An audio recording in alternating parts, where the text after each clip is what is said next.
Una immensa colonna di fumo nero, alta decine di metri, che ha lambito anche il centro abitato, è un'attività distrutta in pochi minuti a causa di un incendio evitabile se solo si fosse provveduto a ripulire le aree esterne, come da tempo chiedono gli imprenditori che lavorano nella zona industriale nord di Gela. L'inferno di fuoco ha cancellato l'intero capannone della Pescagel, azienda del settore ittico. Il rogo è divampato violentemente intorno alle 17:30. C'era già un incendio esterno delle sterpaglie quando, a causa del vento forte, poi le fiamme si sono propagate fino all'interno del capannone, distruggendolo completamente. Il fuoco si è poi facilmente propagato all'interno, aggredendo gli impianti elettrici e la coibentazione delle celle frigorifere, che di fatto ha agito da accelerante, rendendo vano ogni tentativo dei vigili del fuoco, intervenuti rapidamente, di salvare almeno in parte il capannone. Ed è tanta la rabbia degli imprenditori della zona che da tempo chiedono al comune e all'IRSAP interventi di pulizia delle aree limitrofe ai capannoni, senza però ottenere risposta. Io spero nelle istituzioni e nella riqualificazione di questa zona, che siamo abbandonati, ragazzi, siamo abbandonati dalle istituzioni. Nessuno viene a controllare, nessuno viene a fare pulizie, nessuno viene a... cioè noi che investiamo qua ci sentiamo abbandonati da tutti. Le indagini intanto sono in corso per appurare eventuali responsabilità. L'azienda ittica dà lavoro a diverse persone e il rogo al momento ha bloccato l'attività. Il colpo d'occhio è devastante. Il nero lasciato dal fuoco domina sui 6.000 ettari di vegetazione andati in fumo nel palermitano. WWF Sicilia Occidentale non ha dubbi. I roghi sono frutto di un unico piano criminale. Bruciate le aree verdi che circondano la città, un'azione da professionisti portata avanti da un'organizzazione capillare. Il WWF e l'Aeroclub di Palermo hanno filmato dall'alto le aree bruciate dagli incendi e parla di un'area grigia, di attività legali e illegali, di interessi illeciti ed illeciti, che continua a condizionare la vita del territorio. Sotto accusa la politica, le forze dell'ordine e la magistratura, chiamata in causa dall'associazione ambientalista per aver sempre sottovalutato questo fenomeno criminale. Questo quello che resta dopo i roghi. Sulla Conca d'Oro tutto il resto è andato in fumo, da Capogallo ai Monti Billemi, Caputo, Castellaccio, Moarda, Orecchiuta e Grifoni. La concomitanza dei tempi di accensione nelle aree serali, denuncia il WWF, la scelta di giornate con condizioni ambientali particolarmente favorevoli alla propagazione dei roghi e la perfetta conoscenza dei luoghi lasciano presupporre che una banda di criminali continua così ad inviare messaggi. Lo Zen di Palermo, quartiere da riqualificare per ricucire un tessuto sociale in sofferenza culturale ed economica propria delle periferie.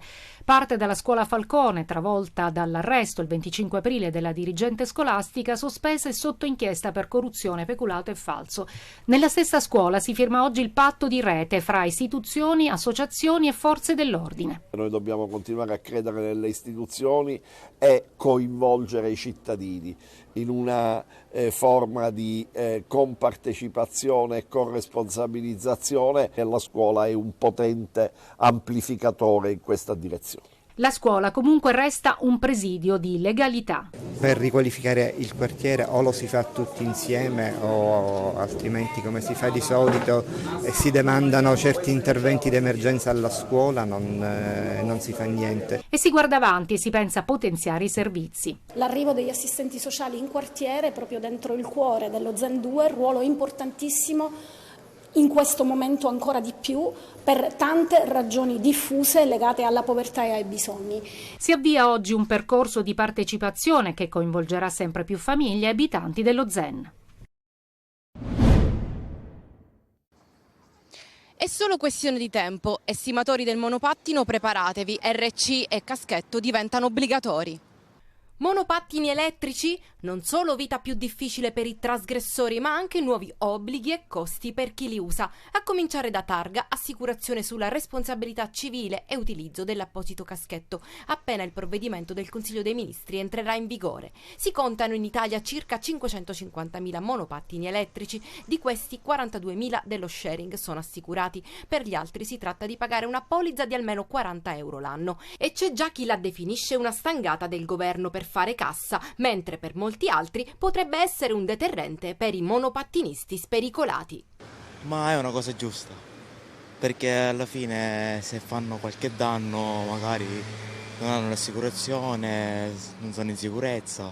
Il monopattino piace, è una scelta ecologica indirizzata a snellire il traffico cittadino, non sempre condivisa dagli automobilisti che strombazzano col clacson a chi percorre diligentemente la propria strada, cosa che un tempo avveniva con i ciclisti. Però il risvolto della medaglia evidenzia che non tutti sono così prudenti, data la mole degli incidenti su monopattino. Fondamentale, perché con questi monopattini sono andati in giro, l'educazione è andata sottoterra.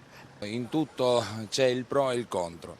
Il pro è l'utilità del monopattino, il contro è che purtroppo è utilizzato anche da gente un pochino incosciente. Una stretta condivisa da chi affitta questi mezzi a due ruote se si considera che, secondo il rapporto nazionale sulla mobilità sharing, sui circa 650 incidenti su monopattino il 77% sarebbe avvenuto in autonomia, senza coinvolgere altri mezzi o persone. Quindi ben vengano maggiori tutele, come racconta questo ragazzo titolare di un servizio di noleggio. Sarà istituita una polizza apposita che poi verrà scaricata, credo, sul prezzo del noleggio del monopattino stesso.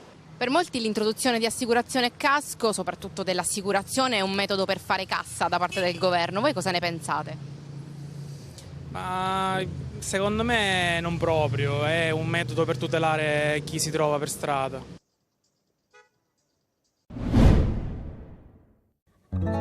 C'è stato un momento in cui mi è sembrato capirci qualcosa.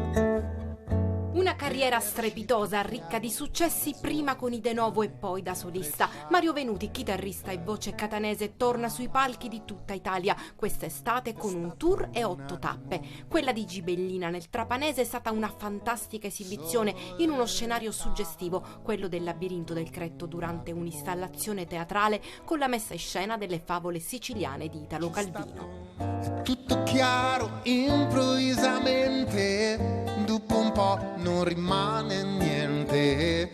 Mario Venuti è reduce dal recente premio Carosone 2023 per il brano Napoli Bahia, per il ponte tra culture, per la sua carriera di chansonnier mediterraneo aperto alle contaminazioni dai De Novo ad oggi. Ho scelto delle canzoni che naturalmente non in maniera diretta, ma mi sembrano adatte anche a seguire a ruota alle favole di Calvino, canzoni come È stato un attimo, che parlano insomma dell'impermanenza eterna della vita, e quindi anche in un posto del genere proprio il tema dell'impermanenza, che tutto cambia, mi è sembrato quello giusto. Un altro posto nel mondo, che quindi parla anche della valenza dei luoghi e del nostro rapporto con i luoghi. E Mai come ieri, non può essere mai come ieri, perché naturalmente appunto sempre il tema dell'impermanenza, che tutto cambia, mi sembra pertinente. Il tour di Venuti prosegue per tutto agosto in giro per l'Italia con i suoi brani che ne hanno decretato il successo dagli anni '80 sino ad oggi. Legami le mani, legami con doppi nodi all'anima, porta la mia vita a correre da qualche parte. Stanca là, solo mi farai felice. E subito big match. Il Catania di Tabiani comincerà il suo cammino con una delle squadre favorite nel prossimo campionato di Serie C. L'esordio è casalingo e vedrà di fronte i rossazzurri e il Crotone. I calabresi 3 stagioni fa erano in Serie A e l'anno scorso sono arrivati secondi in C dietro al Catanzaro. Si parte il 3 settembre e, come previsto, visti i lavori al Franco Scoglio, il Messina invece sarà di scena in trasferta sul campo dell'Audace Cirignola. Al secondo turno Etnei sul campo del Brindisi, dove la stagione scorsa si è concluso il cammino nella pool scudetto dei dilettanti. Il Messina invece trova la X, nel senso che l'avversario ancora non è stato designato ufficialmente in virtù dei ricorsi. Al momento è la Casertana, qualora non ci fossero ripescaggi sarà il Pescara, attualmente inserito nel gruppo B.